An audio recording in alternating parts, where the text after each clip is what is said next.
అమల్లోకి CAA gazette విడుదల చేసిన కేంద్ర హోంశాఖ 2014 డిసెంబర్ 31 వరకు భారత్కు వచ్చిన ముస్లిమేతర శరణార్థులకు పౌరసత్వం ఆన్లైన్లోనే పౌరసత్వ దరఖాస్తు చేసుకునేందుకు వెబ్ పోర్టల్ లోక్సభ ఎన్నికల వేళ కేంద్ర ప్రభుత్వ సంచలన నిర్ణయం అంటూ సిఏఏ అమల్లోకి తీసుకొచ్చింది కేంద్ర ప్రభుత్వం. అయితే ఎవరైతే విదేశాల నుంచి వచ్చినటువంటి అంటే ఇక్కడ 3 దేశాల నుంచి పాకిస్తాన్ నుంచి కానీ బంగ్లాదేశ్ నుంచి కానీ ఆఫ్ఘనిస్తాన్ నుంచి కానీ ఈ 3 దేశాల నుంచి వచ్చినటువంటి ఎవరైతే కాందిశీకులు ఉంటారో వాళ్ళు కాందిశీకులుగా బతకడానికి వీల్లేదు, ఈ దేశ పౌరులుగా బతకొచ్చు అని చెప్పేసి కేంద్ర ప్రభుత్వం అవకాశం కల్పించింది. అదే సిఏఏ. లోక్సభ ఎన్నికలకు ముందు కేంద్రంలోని బీజేపీ సర్కార్ సంచలన నిర్ణయం తీసుకుంది. పౌరసత్వ సవరణ చట్టం 2019 సిఏఏను అమల్లోకి తీసుకొచ్చింది. ఇందుకు సంబంధించి కేంద్ర హోంమంత్రిత్వ శాఖ సోమవారం సాయంత్రం గెజెట్ విడుదల చేసింది. ఆ వెంటనే దేశమంతా సిఏఏ అమల్లోకి వచ్చింది.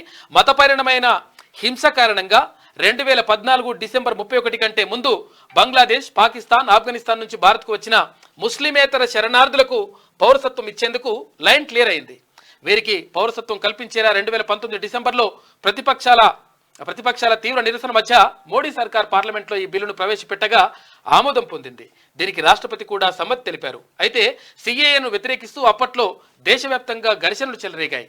బీజేపీ ఏతర పార్టీల పాలిత రాష్ట్రాల్లో ప్రతిపక్షాలు పెద్ద ఎత్తున ధర్నాలు చేసినాయి. అయితే అప్పుడు ఆపేసింది. కానీ ఎట్టి పరిస్థితుల్లో మేము దీన్ని అమలు చేసి తీర్థమని చెప్పేసి గతంలో చాలాసార్లు కూడా కేంద్ర హోంమంత్రి అమిత్ షా వెల్లడించిండు.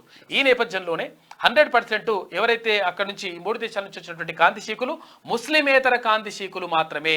అంటే ఇందులో హిందువులు, క్రిస్టియన్లు, తర్వాత సిక్కులు ఇట్లా రకరకాలుగా ఎవరైతే ఉన్నారో పార్సీలు కూడా ఉన్నారు, ఇందులో పార్సీకులు కూడా ఉన్నారు. వీళ్ళందరికీ సంబంధించి ఇక్కడ పౌరసత్వం ఇస్తామని చెప్పేసి కేంద్ర ప్రభుత్వం నిర్ణయం తీసుకుంది.